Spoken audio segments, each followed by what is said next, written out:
Hello, welcome to the Waste of Web Space podcast, episode 93. Sorry about the particularly long intro. Facebook make it really difficult for you to share things now. It's just unnecessarily difficult. So I've got to sort of share the live feed as we're starting to get going. That gives me a little bit of time, but today I needed a bit more of it before you start moaning at me, Fisher. Starring Jimbo. And Fisher. How are you doing? Yeah, I'm alright, thanks. I mean, that theme tune, I mean, I've never heard so much of it. I mean, it must have, a 90-second introduction, something like that. It's a good job these last quite a long time, because otherwise it'd be majority theme tune as opposed to anything else. It might be, I think it could well be a record. So yeah, but anyway. We've heard part of that theme tune that I've never heard before. I didn't even realise the song was that long. How long does that theme tune in theory potentially last? How long can we keep going for? I'm not sure, actually. I could... 3 minutes and 30... No, don't play it again. Play it again, please. 3 minutes and 31 seconds. We could go on for with that if we really wanted to. Anyway, the podcast title today is Trouble for the Royal Family. I got all my... sister sledge sort of thing. So should we just get on with that and play it? Yeah, it's not as long as the intro. You'll be glad to know. So are we ready? Yeah, I'm ready.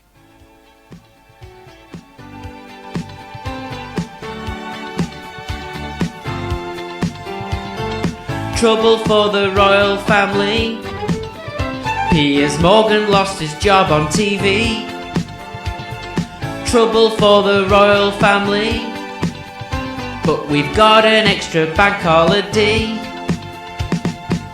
Harry and Meg sat down with Oprah Winfrey, and they said goodbye. We were shocked by what they had to say, and Piers said she lied. Then on Good Morning Britain, the very next day, Piers spat his dummy, and now the royal family's sweating. Apart from Prince Andrew, of course. Trouble for the royal family. Piers Morgan lost his job on TV. Trouble for the royal family. But we've got an extra bank holiday. So there you go. We'll probably talk a little bit about that later on. Bombshell TV last Monday night. The drama between Stacey and Ruby on EastEnders is just incredible. But also, of course, at the same time, we had all this going on with Meghan and Harry and Oprah Winfrey's interview and everything like that. So we'll probably talk a little bit about that later on. Did you watch it, Jimbo? I did watch it, yeah. Yeah, I mean, you've got to, haven't you?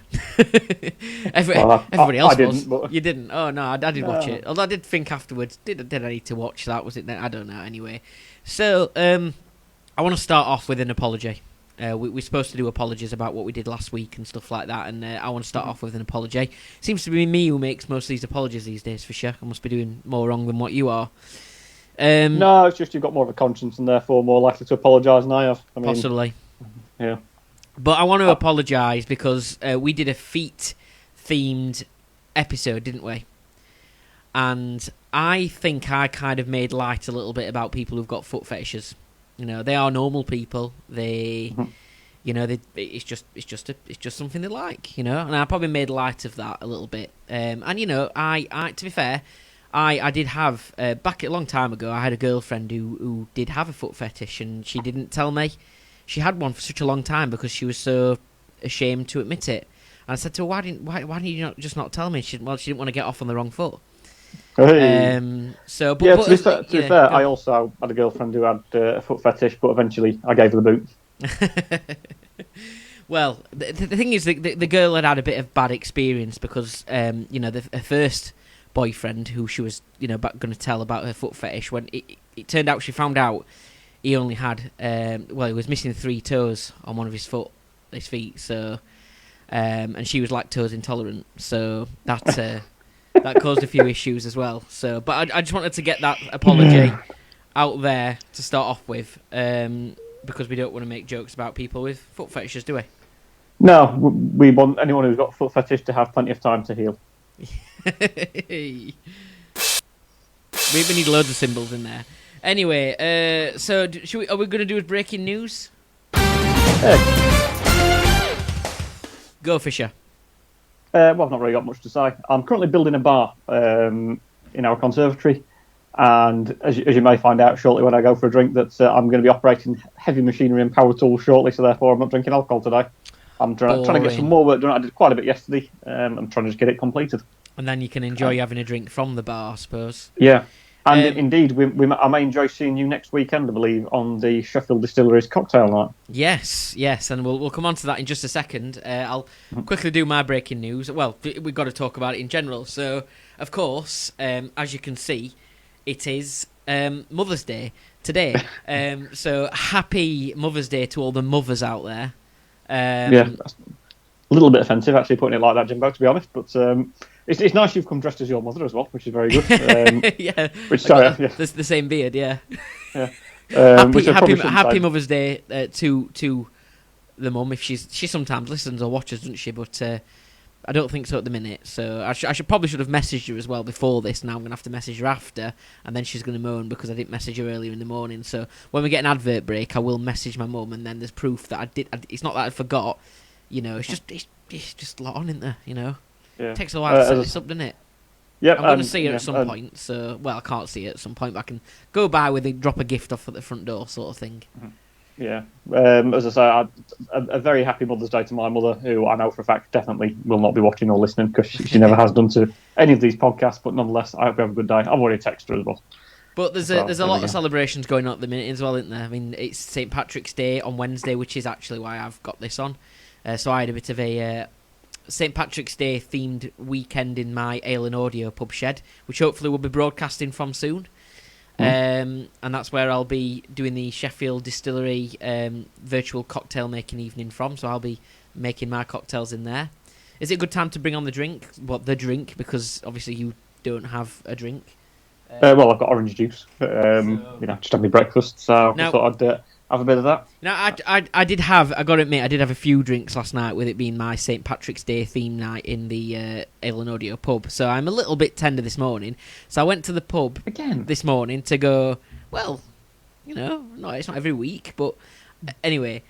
So I went to the pub shed to go and get my beer for the podcast, and I'd kind of stored one to one side that I got from Lardy Dar, because I bought a few a while back, and I've been saving them ones for this podcast, and then I realised, looking at the can that I'd put to one side, it was a 6.9%er. So I think I'll go for something different. So this one is the Gun Brewery, and I've had a few of their beers, and it's they're a good little brewery actually. They've got their own source mineral water, and they're quite a sustainable. What do you call it? A sustainable, ecological type of brewery. They're trying to do a lot in terms of saving energy and stuff like that.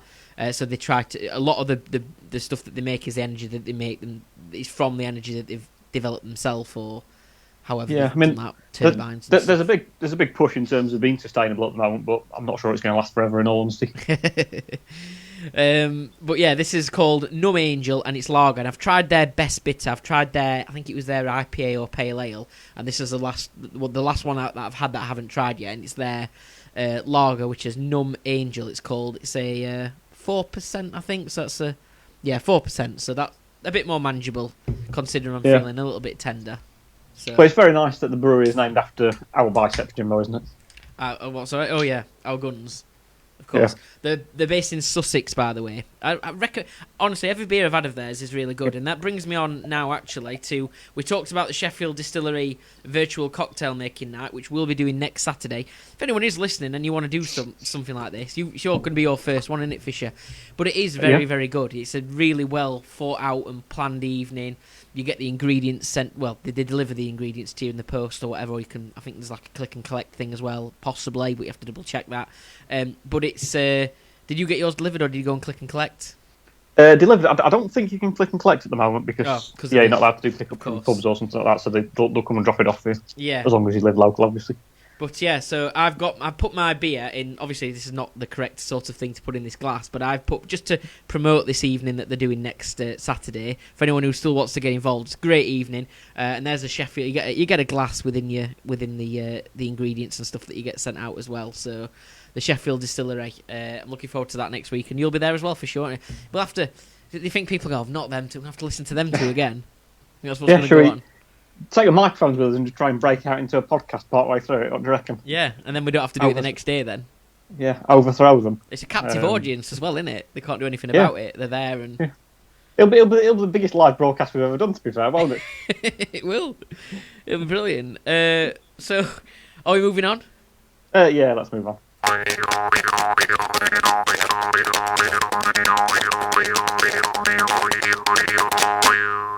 The other reason we're doing this slightly earlier is because Sheffield Wednesday are playing at about 12:15.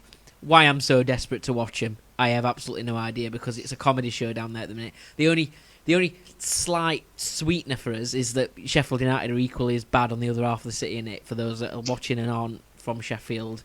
Yeah, I mean, someone said to me the other day, what time is Sheffield Wednesday kicking off today? And I said it's at 12:15, and then again at 12:20, probably about 12:30 as well. Then again at 1. So, yeah, it's just difficult to work out the way Wednesday's playing. But, I mean, it's a shocker on the other side of the city, innit? We obviously Chris Wilder on his way now. I mean, it's going to be very difficult, I think, for Sheffield United to find a manager as good or better than Chris Wilder. I mean, actually, come to think of it, probably someone better than Chris Wilder might be Chris Wildest, surely, given the way that words progress like that. Or Chris Evan Wilder. Even Wilder. Yeah, good point, yeah. So obviously, it's a shame for a club to lose a fan as a fan manager as well, because that's quite a rare thing, isn't it, to find? Yeah, he's taken them from League One to 9th in the Premier League. Which I think maybe he's got a few more credits in the bank than just being sacked, sort of just because it looks like they're going to get relegated. I think if you ask most Sheffield United fans, would they be happy having 2 seasons in the Premiership? I think, did Norwich last year get relegated and they're currently top of the Championship, having kept the same manager who got them playing good football? So yeah, I think it's a bit disappointing. As I say, he's a massively Sheffield United fan. I think even if you were to cut into him, even his blood cells would be red and white. Hey, there we go. I was basically trying to tee you up for that joke. Anyway, it's your show and tell. It is my show and tell. So I've got these items. See what they are? It even says on it what they are, Jimbo. I've got some buttons. Some buttons, yeah. Some buttons. And what is my show and tell item about some buttons like this? Is it? I had some buttons like this, similar, on a suit jacket that I wore whilst I was best man at a wedding. The buttons came off during the wedding, and all of the photos show me with the suit jacket missing their buttons. Or is it? I mean, this is a different type of button, obviously, to what's in the next scenario. Is it because someone pressed some incorrect buttons this week that I am currently self-isolating? Really? Oh, well, there's a 50% chance that's correct. Yeah, I mean, and obviously you would have purposely not told me that, so that you could come round here and cough all. No, am I joking? So that you could have a show and tell item that I didn't know about. Yeah, I mean, we're actually in the same room at the moment. There's just a thin partition between the two of us. That's if I should lean over now to sat next to you. Okay. So yeah, that's the other scenario. So okay, let's start with the fashiony one then. And speaking of fashion, do you want me to say what I said to you when you turned your webcam on today? Yeah, go on then. Well, Fisher's known for, you try and wear something a bit different each week, don't you? If you can, not a bit different, you just try and wear a different top each week, so that you've got a bit of just for a bit of a way to do something different on each episode. Like I'm wearing a silly hat and stuff. Well, you came on and you were sort of in a funny position trying to button yourself up, and I couldn't really see what you was wearing properly. And I said, "Have you got something else of Vicky's on?" Didn't I? But you've done it before in other episodes for certain reasons. And I thought that might have been your show and tell item. No, this is just my own sort of man cardigan. It's Lyle and Scott. This surely a cardigan. The purpose of a cardigan is it keeps you warm. That cardigan has got no sleeves. It's short sleeves, yeah, which is the different part of it. I'm showing off my guns from the gun brewery. I'm doing a bit of advertising for them. If anyone's watching live or listening or going to be whatever, can you let us know, please? Are short sleeve cardigans on men appropriate? Are they suitable? Are they acceptable, or is it a fashion insult to fashion? Is it whatever? I don't know, but please, you can send us a message and let us know. Yeah, it's the kind of thing that I like to wear. I wear things at different lengths normally. I'm sure we've all got a pair of knee-length pants and all that sort of stuff, Jimbo. I mean, it's just a Jimbo way of doing stuff, isn't it? Or three-quarter length trousers. Yeah, I realised... I went through my stuff the other day and I realised I got quite a lot of three-quarter length trousers and thought, no, not anymore. Those days have gone. Anyway... So coming back into fashion, albeit not as three-quarter length, just as these short trousers where you're showing your ankles. Yeah, they sort of like, are they? Well, fair enough. I didn't know if they were if the three-quarter length trousers were getting shorter or longer.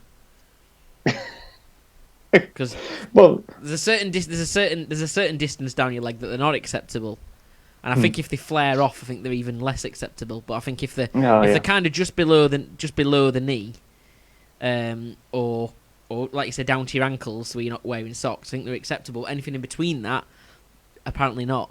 So anyway, we started going. Let's talk about your buttons, Fisher. Imagine getting a fashion lecture from someone wearing a St Patrick's Day hat and a ginger beard. Anyway, I've shaved as well, so I could have this beard because it'd all blend in. If not, so yeah. Talk about your buttons. So these. So whose wedding was it you was at? If it's this first scenario. I was best man at my brother's wedding. Of course. Yeah. And my brother sometimes watches this podcast actually nowadays, so I'd just like to say apologies for mentioning that particular event. Right. So you on your big day, 'cause it's a big day for the best man, isn't it? Yeah, I suppose so. There's a reasonable amount of responsibility to do. So for you to lose your buttons on that day would have been a bit disappointing for you, wouldn't it? Because it would have been you'd been quite sort of not the centre of attention, obviously, but to the left of the centre of attention. Or the right, depending on where you were standing. It's very much a day where I'd like to have my buttons with me, but instead they just ended up on the floor. So we bought suits from Marks and Spencer's, I think, beforehand, and I think they were on at the start of the day. It was during the day they popped off. I think as I was unbuttoning and buttoning my jacket off, they popped off. So it meant all of the photos I was in. Not only was my jacket unbuttoned, which maybe always doesn't look that smart, but you could actually see that there wasn't a button there, which really, really annoyed me. Okay. So what stage of the day did the buttons pop? Quite early on, sort of. So they were on a few photos that we had sort of at my mum and dad's house, but then when we were sat in the church before the wedding started, I was kind of just sitting down and unbuttoning my jacket, bang, button came off. Right, okay. So quite early on, and that meant that your buttons were undone for the rest of the day, basically, or yeah. Okay. And was it a suit that was it your own suit? Had you got your own suits, or had you get a hired suit? I mean, if you'd hired them, maybe you would have taken them back. But were they particular wedding type suits, or were they sort of suits you could wear for anything? There were suits that we bought, and they were kind of. Do you remember at my wedding, sort of, I just wore a normal suit, similar kind of thing. I'm not really a massive fan of the sort of tails type things. So again, it's just a suit that was bought that can be worn on other occasions. Okay. And subsequently, that suit was worn again once the buttons had been sewn back on. And once you'd lost a little bit of weight. Hey, no, that's not fair. I had to have the waistcoat underneath and all that sort of stuff, which made me look like I was a little bit bigger than I was. All right, okay. What colour was the suit? Just out of interest. It was grey. Okay. All right. It was quite a nice suit from Marks and Spencer's. Did anybody notice the buttons in the daytime, or do you kind of try and keep it on the low? You don't want to ruin something. I mean, it's not going to ruin the wedding day, because your buttons have popped off, is it? But no. To the best of my knowledge, it didn't ruin the wedding day. Not many people. Well, my mum noticed because mothers do notice those kind of things, don't they? Let's be honest. If you're not quite as smart as you should be. Other than that, not many people noticed. I wasn't really the focal point of the day, obviously, and certainly the buttons weren't. No, and you didn't use it in your best man speech or anything like that. No, the lengthy best man speech that I got had been kind of well written and pre-prepared, sort of well in advance of that. So the buttons didn't feature in it. You could have asked at the sort of wedding disco. You could have asked for "Loosen Up My Buttons" by the Pussycat Dolls. I couldn't. I didn't know where they were. Yeah. What year was this again then? 2011, I think. So those buttons in the bag are just pretend? Are they imitation buttons? These are just buttons, not specifically buttons from that suit. Yeah, just to illustrate your point, sort of thing. Okay, let's move on to example number 2 then. Somebody, because people have been pressing buttons, you have had to isolate this week, self-isolate. Because someone pushed the wrong buttons. Right. And okay, so is this something to do with your work? No, it's to do. Well, I've never had a COVID test. Yep. However, my wife Vicky has had COVID tests with work there. I think all workplaces now can be tested. You can apply to have testing within your work to kind of try and get businesses back on the go, and obviously try and stop people who are asymptomatic from passing the virus on potentially. So she gets tested at work every week. Okay. And she tested negative. So the slight problem is that unfortunately, when the result was put into the computer system, somebody pushed positive. Right. And therefore, my wife has produced a positive test, at which point her and her close contacts are required to self-isolate. Even though it was a mistake? Well, there's been a positive test registered, even though it wasn't positive. Okay. So yeah, effectively, because it was a mistake. Because someone... It's not positive, is it, if they're getting things like that wrong? Because someone had pushed the wrong buttons. Right, okay. So who had pushed? Was it somebody at the workplace, or was it someone at the other after? So after workplace, it probably goes to the track and trace system. Is it at that stage that it's been? No, it was within the workplace. Okay. As I say, the person who entered it said they were sort of slightly blindsided because someone tried to do their suit jacket up and one of the buttons had pinged out and hit them just in the eye, which meant that they couldn't see properly when it came to entering the details onto the system, unfortunately. Yeah. And of course, the person there punching the numbers into they were suffering from COVID anyway, so no. Yeah. Yeah. So you've had to actually do the isolate. So even though you couldn't say, "Look, this is a mistake," you just had to get on with it. Well, I'm legally bound to self-isolate, otherwise I'm liable to get fined. That's mad. And at the Wasted Webspace podcast, Jimbo, we follow the rules. We do. Yeah. Oh, by the way, it was nice to see you yesterday as well, wasn't it? Not great to pop round to the Ale on Audio Shed and have a few pints. Yeah. I mean, the St. Patrick's Day thing, I was there going, oh, what a great day it is today in St. Patrick's Day. Oh, it's fantastic. 13th of March. It's not even St. Patrick's Day, it's 17th. So has it changed anything having to self-isolate for you? Well, yeah, I can't go outside other than to take the bins out. I'd be fuming. Yeah. I'd be angry. You seem quite calm about this. I'd be very angry if someone had put me down as a positive, even though I tested negative, and that meant I can't go outside. Well, I think you're a bit more aggressive than I am, Jimbo. I'm a very placid kind of human being who doesn't get angry about that sort of stuff. Well, no, but to be fair, there are people who are in far worse situations due to COVID than what we are. So mistakes do happen. That's just a part of life. I've, to be fair, made plenty of mistakes in my life. But did that frequently. mean? Is it meant that Vicky has to work from home? That your wife has to work from home? Yeah. Well, yeah. For the moment, yes, because obviously we're not allowed to. Yeah. We're not allowed to leave the house. We've got to self-isolate until the end of next week. Right. So. I think I might be ready to make a guess. Do you sure? Do you want to ask any more questions about these buttons? So some buttons? Where are them buttons from? These specific buttons are taken from a different Marks and Spencer, the pocket of a different Marks and Spencer's suit jacket that I've literally just plucked out of my cupboard. Sorry, no, I went out to fetch them this morning from somewhere else. Yeah. Yeah. So just to be clear, these suit jacket buttons aren't the suit jacket buttons from the actual suit I was wearing at my brother's wedding. However, they are also from Marks and Spencer's, which is where the suit that I got from my brother's wedding was also from. But you managed to get the suit fixed, and you do wear the suit still today. Not today, but these days. I did when I was slightly thinner and could fit into it. Yes. Okay.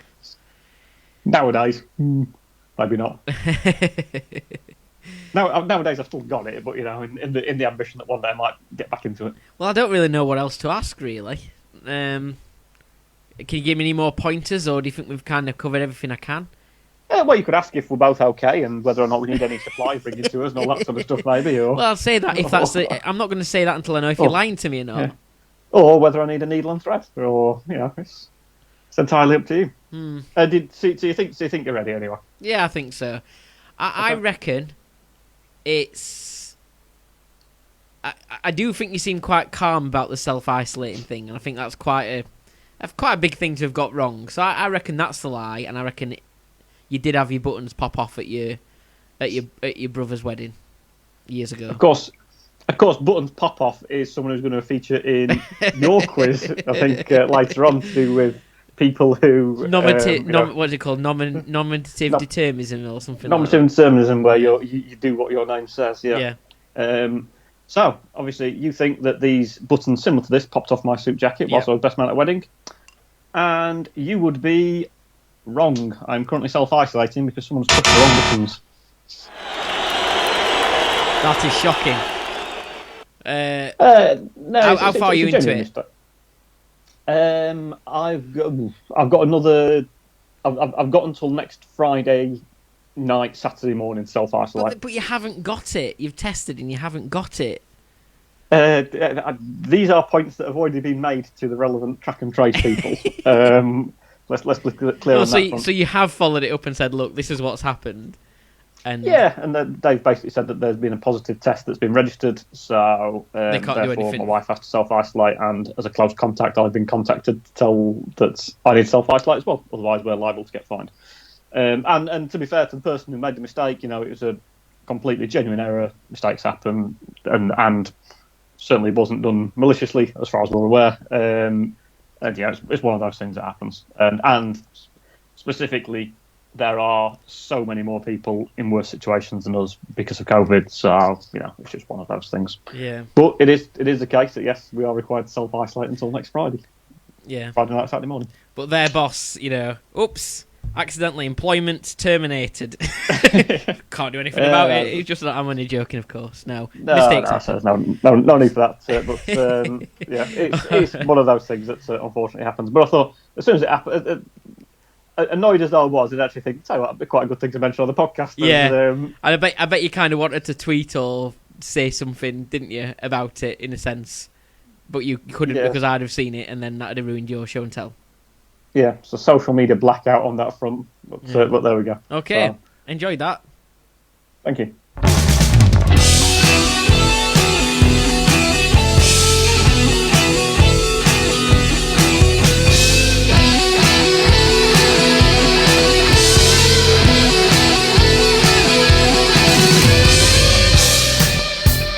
So, my feature then, Fisher, sort of came because I used to work at Penistone FM, do a weekly radio show on a Sunday, 9well5, 9well5, not my 9well5. 9well5? Well, that's a long shift, isn't it? I used to play 9well5 by Dolly Parton occasionally, but no, I used to do 3well6 on a Sunday afternoon, then I did a 10well12 show on a Sunday morning, the Sunday brunch. 95.7 Fisher. I used to mention it a lot in the early days of this podcast, but anyway. But at that time, I used to work with someone called John Murray, who is also a radio presenter at the station. I think he's still there, maybe not, I'm not sure. But anyway, he's also into things like podcasting like us, and he's about to start a new podcast called Discustomer Service, which is going to be about funny stories from those that have worked in customer service and things like that in the past, and various stuff like that. It sounds like a really interesting idea. But he kind of went viral earlier in the week because he posted a video on his TikTok. I ain't got TikTok, but I hear a lot of good things or funny things happen on TikTok and get posted, and probably some rubbish things as well. But anyway, John posted a video of himself because he'd spotted that Shoe Zone, who are a famous shoe manufacturer and retailer, they had a change in their finance director, and they put a sort of press statement out. And the new finance director coming in was called what was his name? Trevor Boot, I think it was, or something. Terry Boot, that was it. Terry Boot, which obviously is funny because it's for you to work at Shoe Zone and be the finance director and be called Terry Boot. It's quite funny. But what's even funnier is the person who replaced, who was called Peter Foot. And it is amazing that this all happened. Do we say on National Foot Week as well? On National Feet Week, was it last week? Exactly. Yeah, yeah. So it blended quite nicely into, because we talked about National Feet Week in last week's episode, and I did that for my Ale and Audio episodes as well. So I thought this is a great idea. We could do a quiz. I could do a quiz for you about nominative determinism, where people's names sound like the jobs and all those kind of things. Because there's a lot of examples of this out there, which are quite funny. So I've got some questions for you, and we are hoping to have John Murray, by the way, come on maybe next week, maybe the week after, and do me and you a quiz against each other about customer service, funny stories, and things like that. And that'll kind of help them promote their new podcast as well. So looking forward to that. Does he promote us on his podcast? Well, he's not started yet, so. Oh, but I'm sure he will. So we're talking about a podcast that hasn't even started yet. Yeah. Oh man. Anyway. Yeah, mate. He's starting it next week. But anyway, are we ready? Yeah, we've done 93 episodes, and we're talking about a podcast that's not even done anything yet. Yeah, mate. Yeah, but he gives us some great material, hasn't he? So anyway, yeah. Are we ready then? So.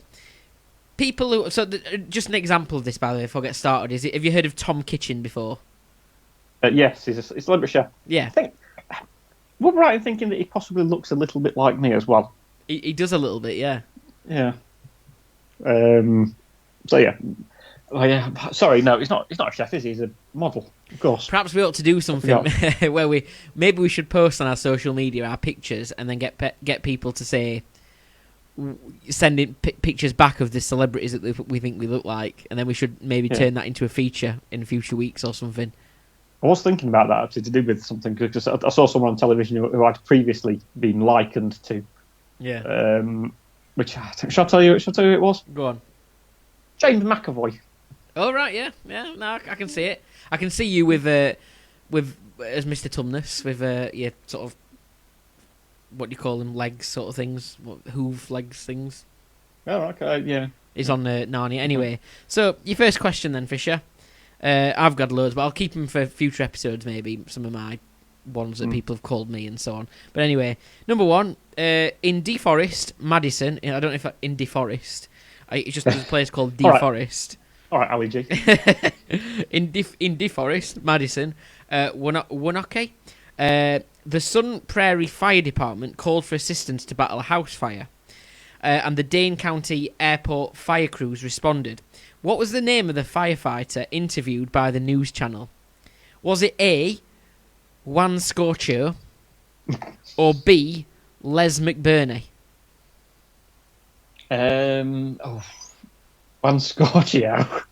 No, that sounds too much like something from the Fast Show, doesn't it? Surely that must be a character on there. Juan Scorcho. Les McBurney. Yeah, McBurney, I think, is probably... Yeah, it's got to be Les McBurney, hasn't it? Correct, well done. So, Les McBurney, what a name for a firefighter. Anyway. Number two, on a couple of occasions, various media outlets have interviewed or spoken to a gentleman who works for a water research centre, including the BBC and places like that. What is his name, though? A, Paul Damp, or B, Andrew Drinkwater? Paul Damp or Andrew Drinkwater? Well, Damp's not a very common surname, is it? That I've heard of, as where Drinkwater... Because there's a footballer called Danny Drinkwater, isn't there? Yeah. And didn't he get arrested for drink driving not too long ago, which is quite appropriate. No, I think it must be Drinkwater. Yeah, you are correct. Well done. Yeah, I know what you mean with Danny Drinkwater. Because of course, he got arrested for drink driving, and people are saying, well, maybe you should drink more water. But I suppose the same said for the sort of late and tragic story of Amy Winehouse. Her name was also not helpful either, was it, considering her problems and so on. Anyway, number three. A couple of years ago, there was a news story involving a shooting in St. Paul, Minnesota. What was the name of the police officer interviewed? A, Sergeant Paul Paulos, or B, Sergeant Mike Sargent? Now, just to repeat the question, because you might need the question. A couple of years ago, there was a news story involving a shooting in St. Paul, Minnesota. What was the name of the police officer interviewed? Sergeant Paul Paulos or B, Sergeant Mike Sargent? Sergeant Mike Sargent. I think, I suppose it reminds me a bit of, a few years ago I went to watch stand-up comedian Richard Herring, and he did a little skit about, he went into a fish and chip shop or something, and there was someone that said on it, he's got a name badge that said on it, Dave Manager, and he wasn't sure whether his name was Dave Manager or he was Dave and he was the manager. And if he was called Dave Manager and he was the manager, would he have a name badge that said Dave Manager, all that sort of stuff. So Paul Paulos in St Paul's or Mike Sargent, the police sergeant. So I think it could have been Mike Sargent, the police sergeant. No, you're wrong. So the answer here was Sergeant Paul Paulos, who was a police officer for St Paul's police force. So anyway, but I mean, even that. Well, the funny one there is that if your surname was Paulos, why would you call your kid Paul? Yeah, it's a bit like David Davis, isn't it? Yeah, Magnus Magnusson and. Yeah. If your second name was like Christopherson or something, your parents wouldn't have called you Chris Christopherson.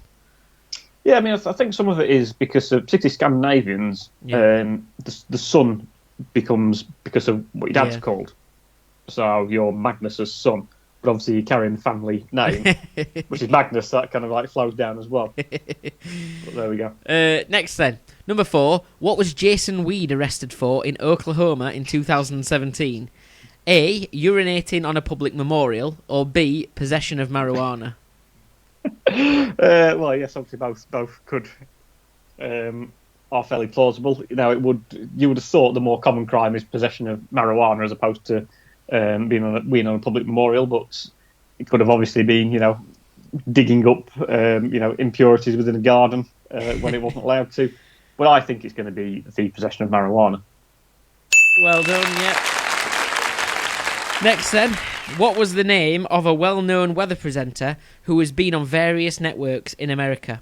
A, Katie Storm, or B, Amy Freeze? Katie Storm, Amy. Well, neither are particularly common surnames, are they? Storm or Freeze. So I think Storm or Freeze. I think it's going to be Katie. I think it's going to be Freeze. You think it's going to be Amy Freeze? Amy Freeze, yeah. Okay, and you would be correct. Well done. She's married, so I mean, I think she's kept her name the same, at least for sort of stage purposes, anyway. Which you would, if you were the presenter, you would do. But I did notice that her husband is called Gary Arbuckle, which I thought would be funny if he also did a job that related to his second name as well. Anyway, question 6. What is Gary Arbuckle's job? Gary Arbuckle. A, is he a weight loss specialist, or B, is he a gastric band surgeon? Oh, man. Weight loss. So, sorry, a weight loss specialist or a gastric band surgeon? Yeah, and his name's Gary Arbuckle. Arbuckle, right, yeah. Which is fairly relating to the old phrase, is it Fatty Arbuckle or something like that? Fatty Arbuckle, yeah.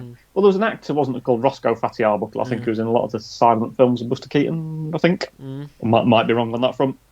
But yeah, I think Arbuckle is actually a common surname in America. Well, not that common, but it's not that much of a rare surname in America. So is he a weight loss specialist or I think he might be a weight loss specialist.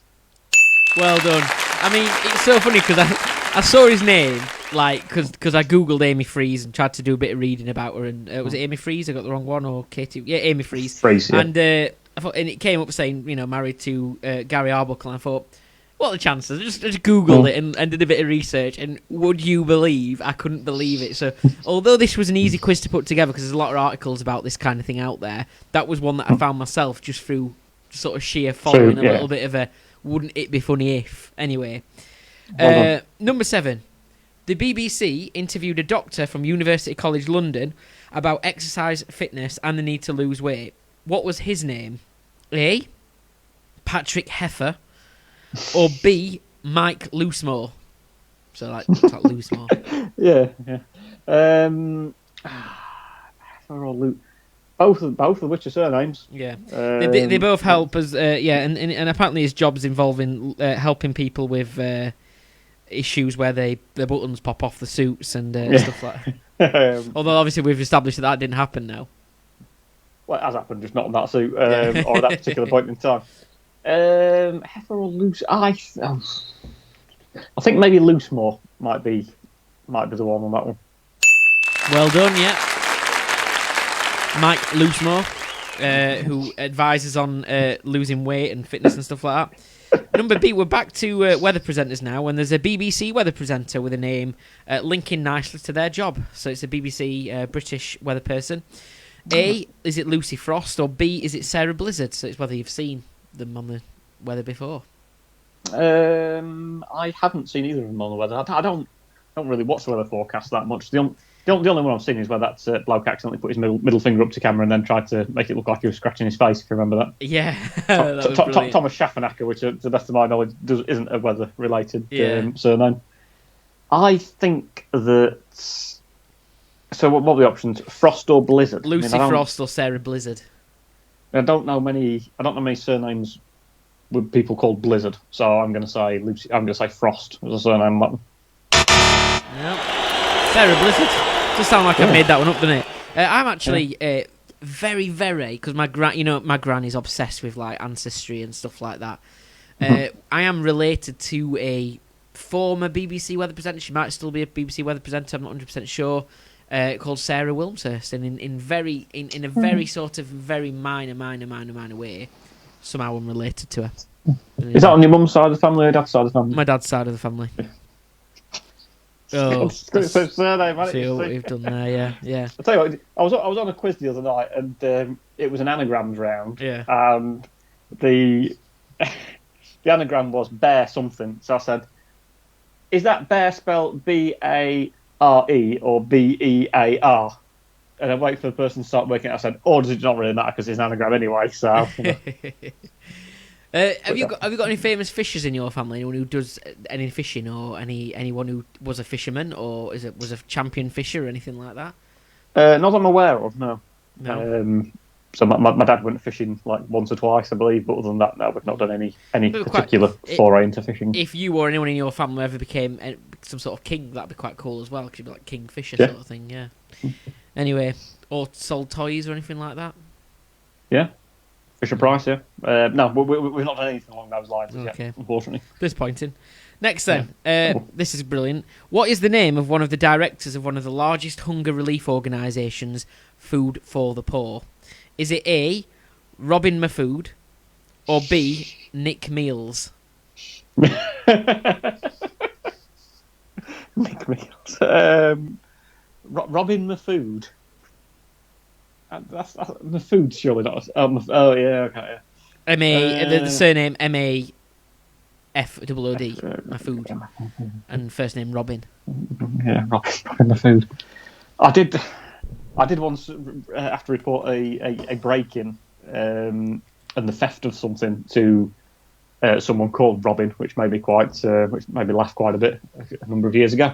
I think it might be Nick Meals. And you would be wrong. Robin Mahfood is whether he's still the director now, I'm not 100% sure, but anyway. Number 10, so there's 12 in total, I think. Kind of there's a double question coming up. But number 10, the BBC interviewed someone called Dr. Pam Graves. What do you think her job was? Was she A, a funeral director, or B, an archaeologist? Well, yeah, could be both fairly plausible, both potential jobs. I think I would have thought. I thought archaeologist probably sounds. I think you would be more likely to interview an archaeologist than you would a funeral director. I don't think funeral directors get on the news that often, as where archaeologists might have found some ancient discovery in some old field that turned out just to be some buttons that popped off someone's suit as opposed to something that had happened 2,000 years ago. So I think she might be an archaeologist. Very good. Apparently, a lot of people have taken up. There's a couple of points I want to make here. A lot of people have taken up metal detecting, haven't they, during lockdown and stuff like that. Some old hobbies have sort of, I used to have a metal detector years and years and years ago. I don't know why. It's probably just one of those things that Halford sold for 5 minutes that my dad thought, that's a great idea. Because Halford's one of those places that just decide, they just try and sell. Occasionally they have these things where they try and sell anything, They've kind of gone into the world of camping, haven't they, and stuff like that now as well. So I ended up getting a lot of random camping equipment, even though I hate camping. Anyway. Oh, well, thanks for that, Jimbo. I mean, there's on bikes as well as motoring and stuff, which is a slightly strange concept, isn't it? Yeah. We're a motoring specialist and bikes as well. You can have a vehicle or not a vehicle, it doesn't matter. We're both fine with that. But good place, Halford's. I was always quite impressed with it. I was going to say as well that there has been a news story today. Obviously, on the sensitive side, it's a sad story, but there was a headline that I saw today. Dead man found in cemetery. I think he's in Manchester or something like that. Or Bolton, I think it was actually, maybe. But obviously an unfortunate headline, but also the fact that, anyway. Actually, we haven't done headline of the week, have we? Have we got headline of the week? Should we come back to it then, or? Should we say it now, just while we're thinking about it? Yeah. So I sent it to you the other night, which was that Nottinghamshire Police Force are the first in the country to appoint a dog theft lead. So it's an odd choice of phrase. It makes it sound like there was some kind of the lead itself would stop dogs from being stolen. Oh, very good. So back to this question, the quiz then, number 11. In the 2014 International Tree Climbing Championships, the 2014 International Tree Climbing Championships that do exist, it was won by who? A, Michael Branch, or B, Scott Forrest? Again, it's one of those, like, if you're gonna, because you've got a name like Branch or Forrest, does it sort of automatically mean that you want to go out and start climbing trees and getting really good at it, that you win a big championship? So is it Michael Branch or Scott Forrest? Yeah, I thought you were going to maybe mention the names of types of trees, so it might be on beach or something like that, but yeah, Branch or Forrest. Well, Branch, I'm going to say Forrest, because I think that's a slightly more common surname than Branch. So. Well done. So, I also had a quick look, because that was the men's section. I thought, well, let's just have a look, who won the women's championship that year. So, what was her name? Was it A, Charlotte Bush, or B, Jo Hedger? You can't make it up, can you? It's crazy. So what was it, Bush or... And it's the same year as well. So it's either... The women's champion that same year was either Charlotte Bush or Jo Hedger. Jo Hedger. No, it can't be Bush.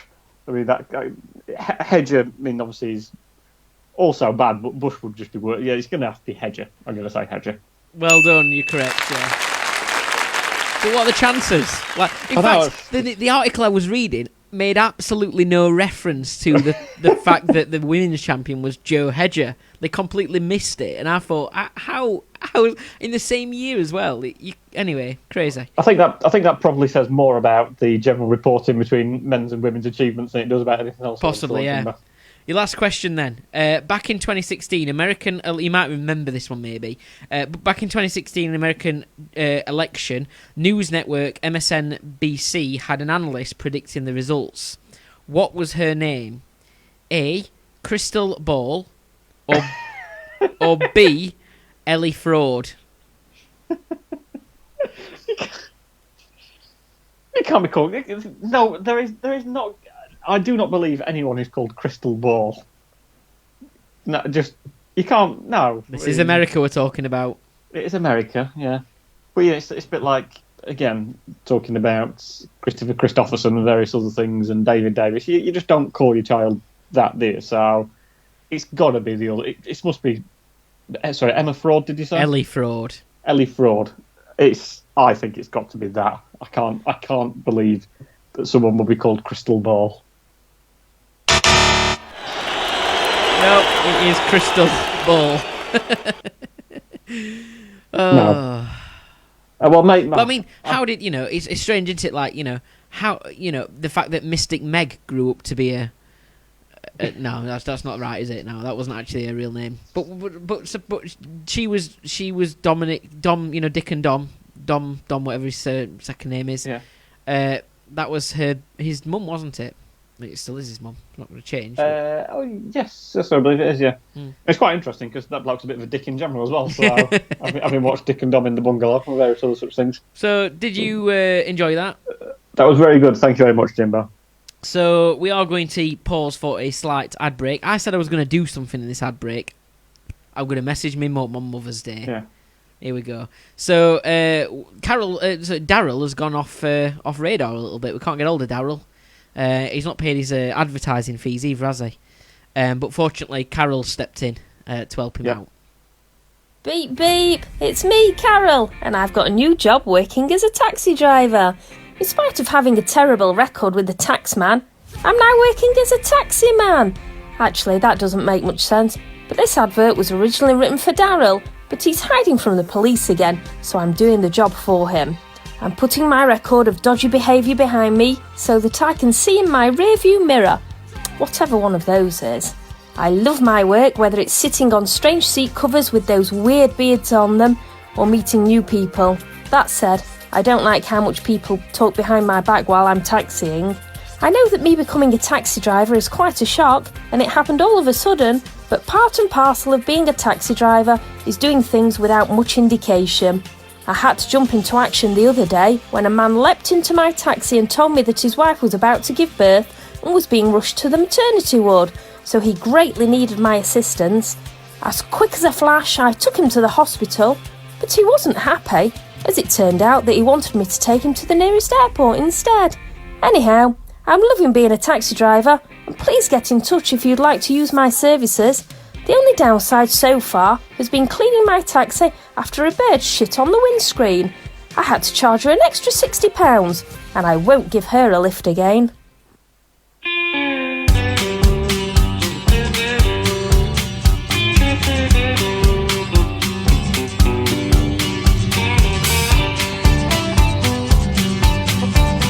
Very good. So, Carol getting much business. Yeah, it's doing very well there. My wife reading the part of Carol there. The terrible language as well that she used at the end of it. I bet she really didn't want to say that, did she? No, it was for me to put the shit in her mouth, unfortunately. There we go. Anyway, should we talk about briefly about the news then? So obviously the big thing really is the Harry and Meghan interview, and then obviously resulting with Piers Morgan resigning, which is great. I mean that was a good thing to come from it all, wasn't it? Well worth it. I mean, the royal family might be falling apart a little bit, but it's funny that as soon as he was being pressed, Piers Morgan, he decided to just get up and walk off. Whereas I don't think any of his guests have actually done that before when he's pressed them as much as he had. It's a bit of a funny one, isn't it? Because in all honesty, this year, I think Piers Morgan probably won a few more people over than he had previously because of how much he did actually push the government with certain things. And he seemed to have, in some ways with the pandemic stuff, he seemed to have a decent voice of reason in many cases, which was quite surprising because people found that they were actually, for once, agreeing with things Piers Morgan said. But we know what Piers Morgan does. He likes to say whatever he can to appeal to as many people as possible, and that's how he does what he does. I think I'm certainly finding more appealing now. He's not on our television anymore. I mean, good on him. Well done. Thank you very much. At last, we agree with something that he's done. But yeah, as I say, you do make the point that he's consistently, to be fair, I think done quite a good job of interviewing some of our politicians, asking them difficult questions, pressing them, and I think there's generally been quite a reluctance from our politicians to appear on Good Morning Britain and answer the questions that Piers Morgan shouts at them quite a lot. As I say, he has kind of swallowed his pride a little bit, I think, with the Trump stuff as well. Because if you remember right at the start, he was very sort of complimentary and over complimentary, and a little bit too much with Trump, weren't he? A bit too much of a supporter considering what was going on with Trump and so on. And then I think he kind of came round to sort of seeing a bit more sense and sort of, so in fairness, he's got that. But yeah, a lot better to have him off the screens because let's face it, just because you've got freedom of speech doesn't mean that you can't be You told can say that whatever what you want, you're yeah. saying isn't right, and that you can just say Yeah. whatever you want without, But anyway, Yeah. So obviously that's been one story that's been going around this week. Obviously the interview itself. I mean, did you watch it, Jimbo? I think did you say earlier on that you did watch it? Yeah. We didn't. I saw the highlights of it later on terrestrial TV. was the highlights just Oprah going? Yeah. she did actually. She said something that was very Donald Trump-esque at one point. I saw in the highlights where she said, "Were you silent or were you silenced?" And that sounds very much like the kind of thing that Donald Trump would have said. But Prince Harry revealed that Prince Charles no longer takes his calls, which, to be fair to Prince Charles, it's not necessarily his fault. He's just got those sausage fingers nowadays. Yeah. So he probably can't answer the phone when it comes in. Yeah. That's what's happening there. Yeah. But he said that he and Prince William are on different paths. He loves him as a brother, but they're on different paths nowadays. It's very strange. I think people forget that, and I think people forget that the royal family are not a normal family by any means at all. They do not, I don't think they have that sort of closeness that other families have. It is very much, and it's just something they've been born into, and it's the way that they are. They don't have that sort. From what you hear and what you read and what what sort of people who've worked with the royal family and in that sort of area have said, they just don't. It's not like a normal family, so it's hard to think. Oh, they don't talk to the brother because it's. I mean, you do have people who don't talk to the brothers for whatever reason, but they're not. It was never that sort of relationship anyway. Is probably what I'm saying. Yeah, I'm not too sure. I think it's fair to say yes, it's not a normal family, but they don't live a very normal life. I mean, has your mate Paul Burrell had anything to say about this at all? Do you know? Funny that you asked this because I posted something earlier in the week on my social media channels. I shared some interactive beer mats, so augmented reality beer mats that I've been working on as a bit of a fun thing to do, maybe a good way for us to promote a podcast or even pubs to get people to the social media channels and things like that. Contact me if you're interested. But anyway, and Paul Burrell liked it. Did he? Again. He's unstoppable. So I've got approval from the from not royalty themselves, but former royal. Thinks he is, but staff. yeah, he's not. So I don't know what Paul. I don't know why Paul Burrell's so keen on my work, But anyway, he is. So I don't know. Whether it's the beers that I drink or the beer mats that I share. But anyway, or just the general way you go about your life. Paul Burrell likes it, obviously. So yeah, it was interesting that as him and Prince Harry, Prince Harry said that he and Prince William, he very much loves him as a brother. However, they are on different paths nowadays. But they are keen, apparently, to get together later on this year to unveil a statue of Princess Diana on what would have been her 60th birthday. I just can't be able to think at the moment that really, it's not very common, is it, nowadays, that a statue actually unites people and brings people together. I mean, surely it tends to be exactly the opposite. Perhaps it's going to be that Prince William unveils the statue, then Prince Harry runs up and shoves it into a pond or something. I mean, that seems to be the way things have been going in the last couple of years. Yeah. Well, anyway, I mean, because Prince Harry said, of course, like he doesn't feel he got much, support from his dad. James Hewitt's been very quiet about it, but he's not said much at all. But anyway, let's should we move on? So Joe Biden. Should we move on? Joe Biden's got 2 dogs. Yeah. And one of them has, Joe Biden's got 2 dogs, and they both had to move out of the White House because one of them has bitten a security guard, apparently. So if Melania Trump is watching this, that's what you should have done 4 years ago to make sure you didn't have to live with Donald Trump in the White House for 4 years. Well, what I don't get is why is the dog being booted out? To me, I think the dog was doing a better job than the security guard, so it should have been the security guard. But if it was like some sort of competition, like which one am I going to keep? Right, well, looks like the dog's won. So, on your way, Mr. Security Guard. Yes, there we go. So surely part and parcel of being a security guard should be looking after dogs and making sure you can effectively use them as part of your tools of the job, and not get bitten by one. You would have thought. And one to finish on, Murray Walker. We'll just finish on this bit and then we'll move on to your feature. But yeah, sad news that Murray Walker. It was announced yesterday, weren't it, that he's passed away.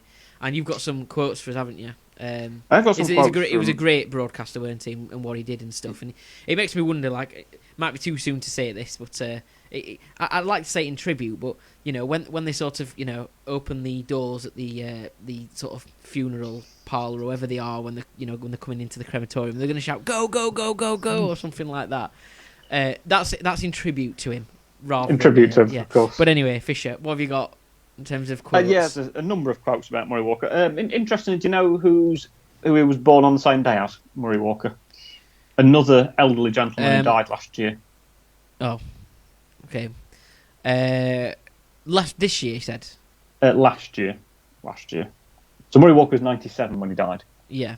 And last year, Nicholas Parsons died, who was born on the same day as Murray Walker. I only knew that because I read an article on the same day about both of them. It's two separate articles, one about Murray Walker turning 90 and Nicholas Parsons turning 90. I thought, hang on, turning 90 is quite I didn't realise Murray Walker was that old, to be honest. Yeah, I think he worked for a long time, didn't he? Yeah, it was only a few years ago, maybe.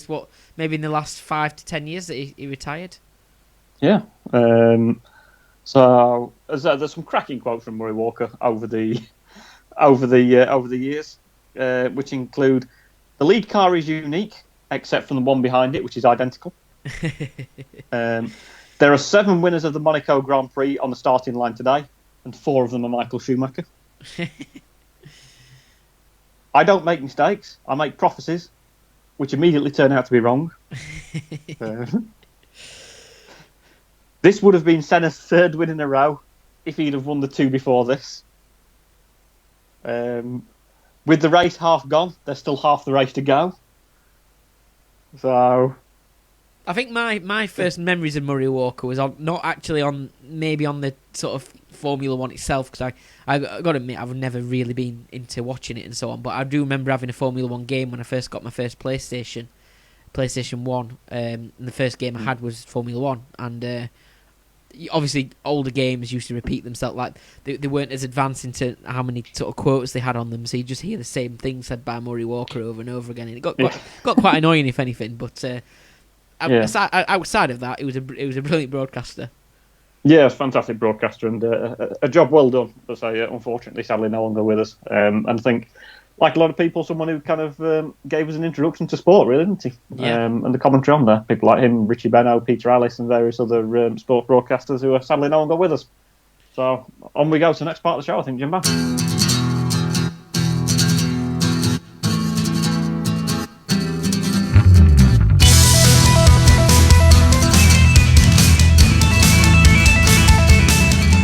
How many questions you got today? 42 or something? This beard's very itchy.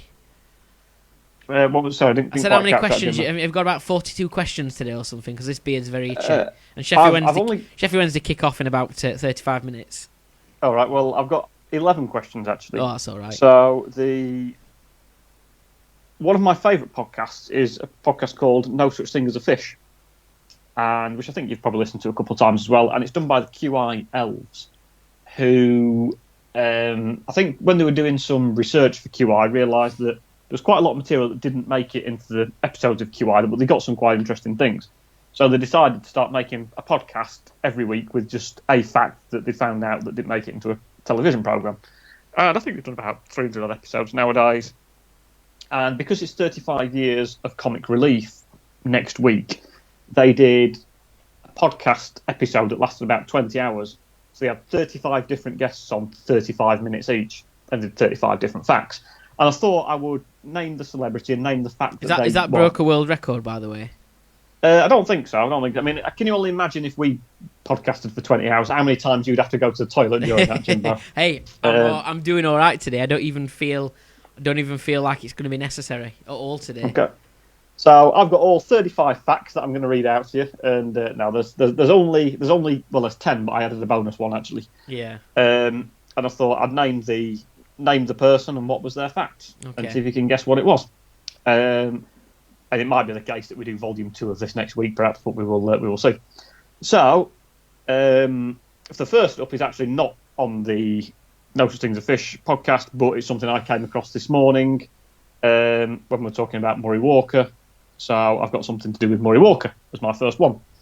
So if I'd have been on, I'd have mentioned Murray Walker as my fact.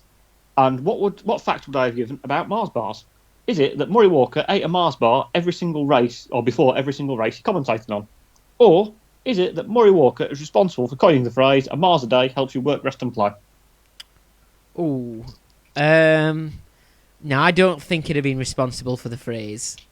As good as he was with words, and a brilliant sports broadcaster, I don't think he would have came up with the phrase. And I reckon, it's the other one. And he had a Mars bar before each race. Yeah.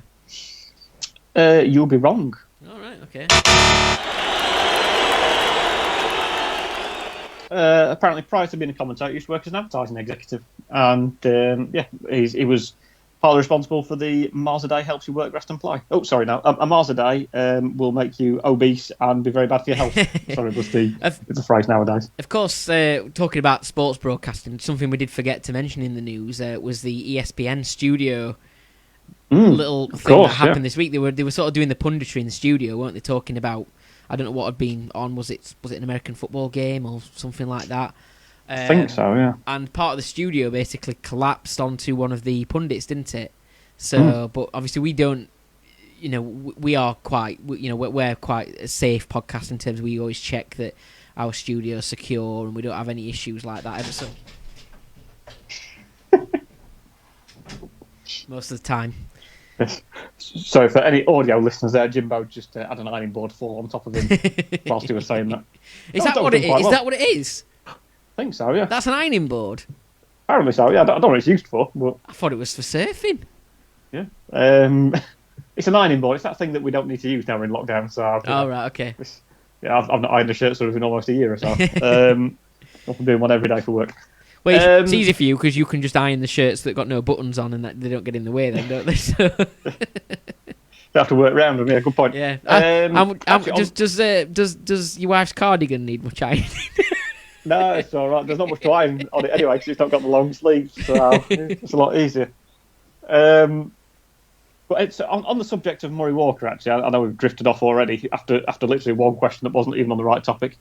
One of my favourite Murray Walker moments in terms of quizzes was when Murray Walker was the answer to a quiz question on a local radio quiz, and the contestant couldn't quite work out what the answer was. So the presenter said, I'll give him a clue. And he said, okay, so I'll give you a bit of a clue. It's a sports commentator. Their first name is something that you can suck. Obviously making a reference to Murray Mints, Murray Walker. Yeah. Guess what the contestant said? No idea. Is it Dickie Davis? Oh, God. Hey, this could have come up in a quiz a few weeks ago. Yeah, of course, yeah. Anyway. But there we go. Anyway, back on to actually the No Such Thing as a Fish podcast and the guests that came on. Michael Palin was the first guest on No Such Thing as a Fish, and he had a fact about climbing Mount Everest. What was his fact? Was it that one of the first plans to climb Mount Everest was to crash a plane into the side of the mountain and then climb up from the wreckage? Or that one of the initial plans to make climbing Mount Everest easier involved using dynamite to blow up part of the mountain, thereby making it smaller and easier to climb? Yeah, I mean, they both sound like ridiculous ideas, obviously. But yeah. I reckon that the second one, you wouldn't want to destroy a mountain. I think there'd be a lot of issues with that. And what's the point in? You might as well just go for a smaller mountain. Yeah, but it wouldn't be the highest mountain in the world, would it? I mean, I presume they're only trying to bring it down to the height of the second highest mountain. Anyway, can I just show you this? Oops. Oh. Grandma Mobile. She's at it again. Yeah. She always goes, how can we listen to your podcast? I've told her lots of times how to do it. But I need to. How can you not interrupt the podcast? Is what she needs to be asking. Anyway, so perhaps that's how she wants to listen to it. She wants to ring you and just put her on speakerphone. She can sit there and listen to it. Yeah. Anyway, so yeah, I'm going to say it's the other one. It's the crashing the plane into a mountain. You'll be right. Well done.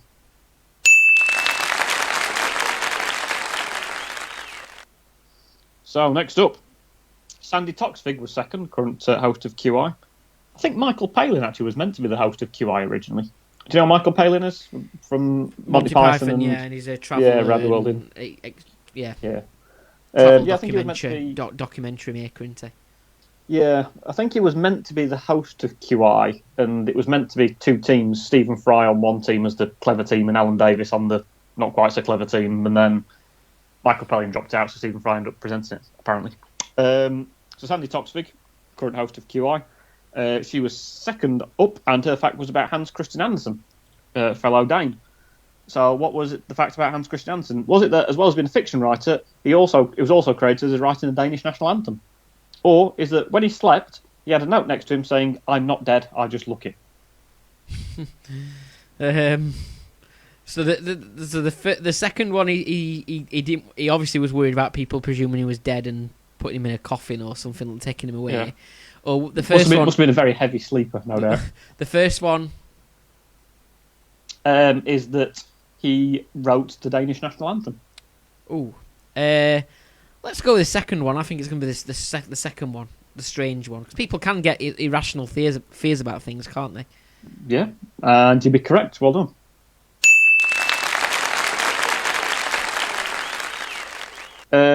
Next up, Ian Hislop was the fourth person up, and he had a fact about Margaret Thatcher. Is it that Margaret Thatcher and the Eiffel Tower had the same nickname, or that Margaret Thatcher was a talented violin player and played at the Royal Opera House as a teenager? I think that was true. About Margaret Thatcher being a talented violinist. I think that is a thing. 'Cause I'm sure I've seen it in The Crown. I think, or on something else. But yeah, I reckon that's the answer. Yeah. She's a talented violin player, and you'll be wrong. Oh. You completely make that up as well. Well, I completely made it up. I do apologise if it transpires that that's true, but I'm not aware of that being true. I don't know if the nickname for the Eiffel Tower might also be the Iron Lady. Perhaps I'm assuming that's what the same nickname is, but right. I don't know. I've never heard the Eiffel Tower being referred to as the Iron Lady, not in the UK anyway. But there we go. So next up, Stephen Fry was fifth. He's obviously used to host QI, as we mentioned earlier. What was his fact about Twitter? Was it that the second person on Twitter was Jack Dorsey's mum?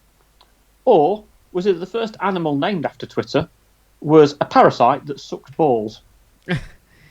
Jack Dorsey's the one who came up with Twitter, is that right? Yes. Actually, I don't know if you saw it. It was in the news last week about selling the first tweet. I think so, yeah, because we were talking about stuff. Is this when you sort of mentioned things like Elon Musk buying into Bitcoin and stuff like that? Did you mention it last week? Oh, did you see Bitcoin's now worth $60,000 per Bitcoin? Yeah, so do you want me to tell you how much it's worth now? Because I checked this after you said something. So I got £10 of Bitcoin, basically, 10 English pounds worth of Bitcoin, which is not much in terms of what Bitcoin actually is. But let me just have a look. I mean, I don't know how this is going to be ever useful to me. I was thinking about buying some more at some stage. But so let's have a look. My Bitcoin now is worth £15.74. In like a month, from a month ago. Yeah, but you'll have to buy something with it and let it grow. And yeah, because you can't just withdraw that, can you? No, you can't withdraw it. You've got to buy something with it. What you're probably best off doing is buying £10 worth of stuff via Bitcoin and then just leaving anything else in there just as your profit. You've had your money there. Would I not just leave it and let it grow? Well, what if it doesn't happen though? I don't know. I've put an alert on there to see when it drops down again below a certain level, I might buy some more.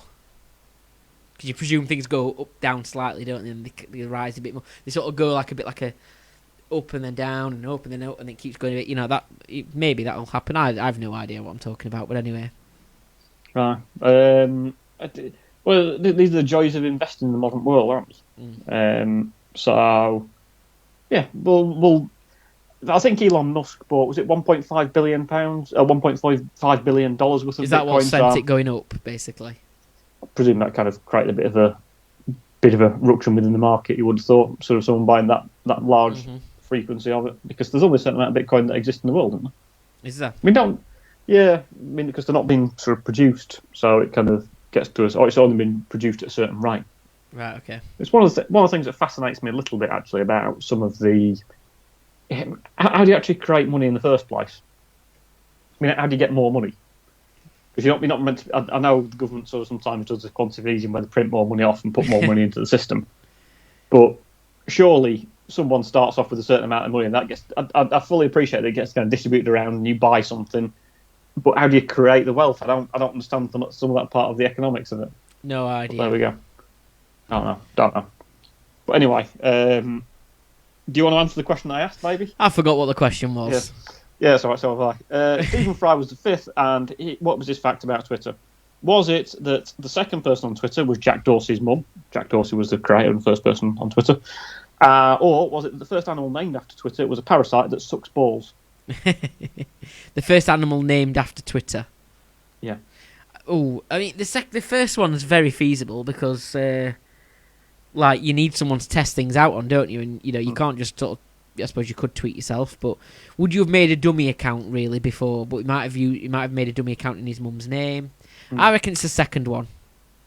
Yeah, I mean, it's a bit like that thing, isn't it, where they talk about Sheffield FC being the first ever football team, then Hallam FC being the second football team. You think, well, yeah, there has to be a second team, because otherwise they're just going to play against themselves. They have no opponents to play against.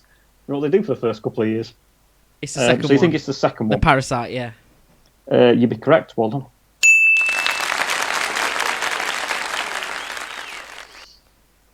So next up, have you heard of the podcast My Dad Wrote a Porno?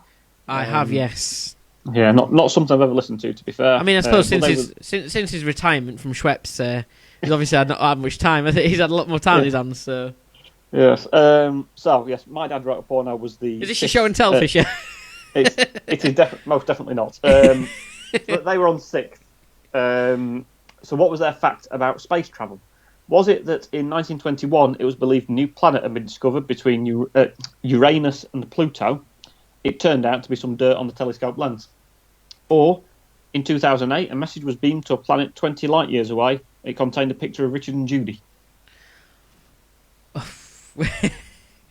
Well, are you sure it wasn't Les Dennis? And that's how we ended up a 3D or like sort of rock type thing with Les Dennis's face ended up on Mars. I don't know. I reckon the dirt thing would have been the first thing you'd check, or one of the first things you'd check with a telescope, sort of thing, when you discover new planets and so on. But I appreciate that they're going to be very, very advanced telescopes and so on. So I reckon it's the second one, the mad one about Richard and Judy. You'd be correct. Well done.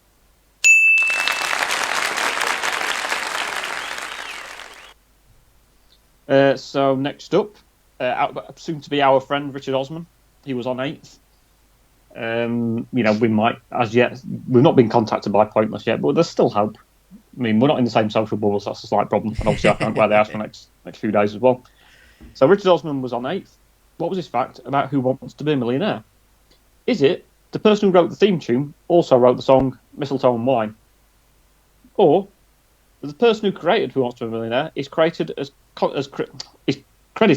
creating one other programme, Scrap Heap Challenge? I watched Quiz, which was the drama about Who Wants to Be a Millionaire. Right, okay. And it's very. Have you watched it before? I haven't seen it, no. About Charles Ingram.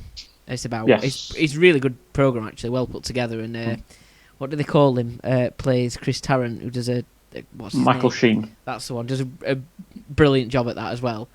Yeah. I do remember they were struggling for ideas and stuff like that. So I think it might be the Scrap Heap Challenge one, because I think there was they were the person who created it. They had this sort of brainwave with it, but they'd not really had many other sort of successes with other things from what I remember watching Quiz. So I think it might be that. Okay, and you'd be wrong, unfortunately. So they also wrote Mistletoe and Wine. Also wrote Mistletoe and Wine, apparently.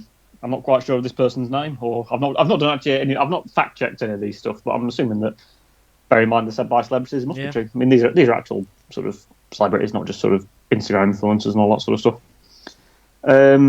Next up, Sue Perkins was on 9th. What was her fact about Barack Obama? Was it that a basketball used whilst he visited a school in Middlebury, Vermont in 2013, where he scored a basket, was sold on eBay for nearly $30,000? Or that after a trip to Kenya by Barack Obama in 2015, someone named one of their children Air Force One? I think I might have heard about this because I think the person who bought the basketball for $33,000, whatever it were, on receiving the payment, the check bounced. For the, my headphones are falling off. And the other one was about Air Force One. Just remember what the other one was. So after a trip to Kenya by Barack Obama in 2015, someone named their child Air Force One. Ooh. I'm going to go with the basketball one on this one, I think. You'd be incorrect, unfortunately.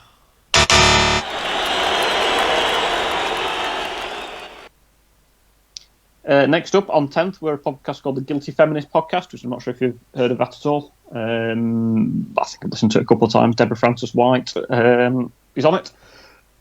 And what was their fact about the Boston Marathon? Is it that the first woman to run the Boston Marathon was the only woman, so literally ran it on her own? Or that the first woman to run the Boston Marathon was advised by doctors that her uterus might fall out? Right. Okay. You don't want that happening, do you? Probably, that's not really a problem I would ever face, in all honesty. But this is exactly why I don't go running. Yeah. The last thing I want is my uterus falling out. I mean, it can be a thing, can't it? You know, depending on what experience you've had and things about, like, sometimes how many kids you've had or various sort of health issues and so on. It can be a thing. And that was the very first female who ran the Boston Marathon, you're saying? Yes, yeah. And the first one was, just remind me the first possible answer.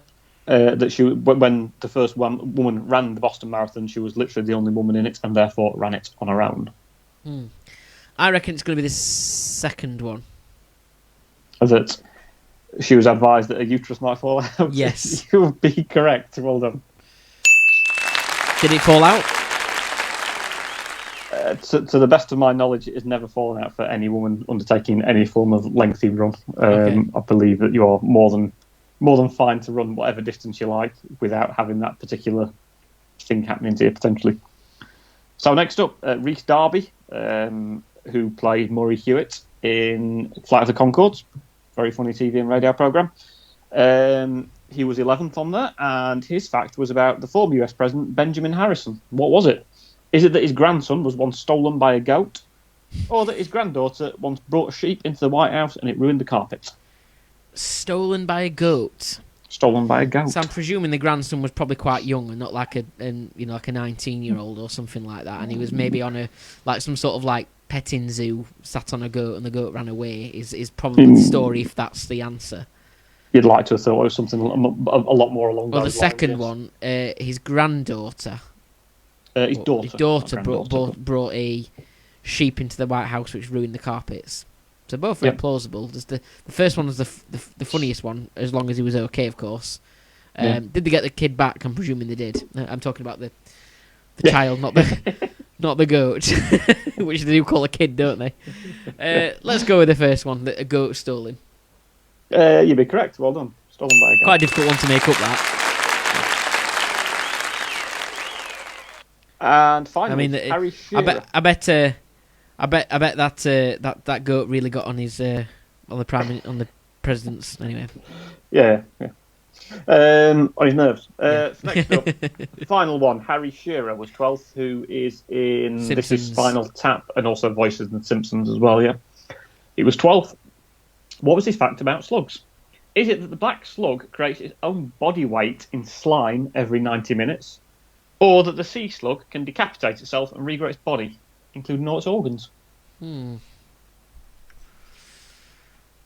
Just trying to follow the trail for this one. So we can work out the answer. Have you seen this week in the news that giant African snails are apparently invading Australia, and they've been told, basically Australians have been told to keep an eye out for them because they need to keep this under control because it can cause all sorts of issues for their sort of like agriculture and stuff like that if it was to take off. And the initial response to it by sort of local authorities was a bit sluggish, and now they're kind of they're behind it with things a little bit. But yeah, I mean these African snails in Australia have not been a problem for so long, but they've been sort of hiding away for quite a while. Now they're finally coming out the shell a bit. And but anyway, that's just a side fact. We're talking about slugs here. So the two possible answers is that You're gonna have to remind me. One of them is that a certain type of slug can produce its own body weight in slime inside 90 minutes.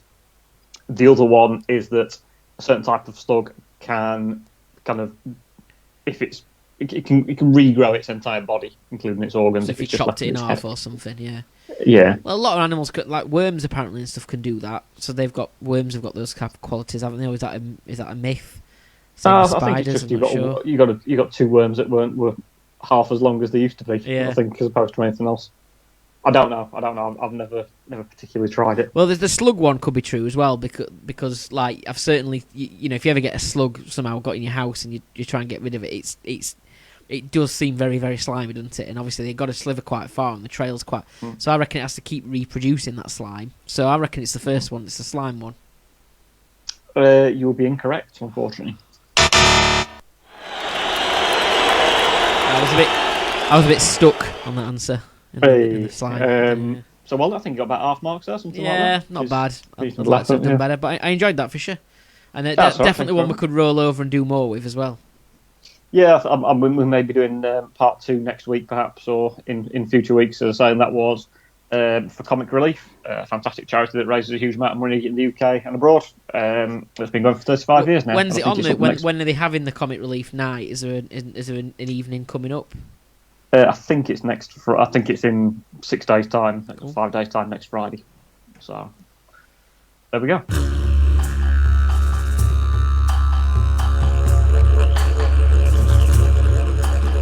Thank you very much for listening.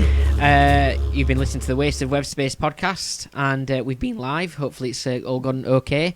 And thanks if you're watching, listening, or whatever after we've recorded it or whatever. If you want to get in touch with anything at all, suggestions for quiz ideas or whatever, or news stories you want us to talk about, or anything at all, then please get in touch. Next week, by the way, is going to be the first show and tell that's not my show and tell, that's actually been given to me by a audience member, a viewer, a watcher, because I thought it'd be good to get other people's show and tells. And so if you've got particularly funny stories or objects that you know that are a bit mysterious, or you know anything like that, we're happy to share your stories as well, because eventually me and Fisher we're gonna run out, aren't we? Because only so many stupid things are gonna have happened to us up until this point.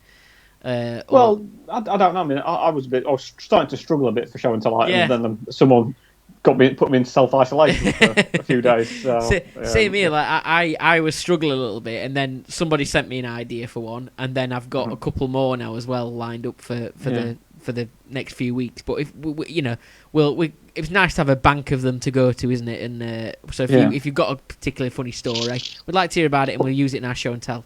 Yeah, what's been bugging me in this episode is that if you just go and look at the camera, Jimbo, you've got sort of some hair that's just like coming down, so it's, you know, like on those Viking helmets that you have, where it covers your nose. It looked a bit like that for the majority of the episode. Well, you could have said. Yeah, it's kind of been bugging me for a bit now, for about 20 minutes or so. You know what's been bugging me this episode about you? Just me? Is that right? Just you wearing your wife's cardigan. Yeah, nothing wrong with it. See you again. See you later. See you next time. Bye-bye.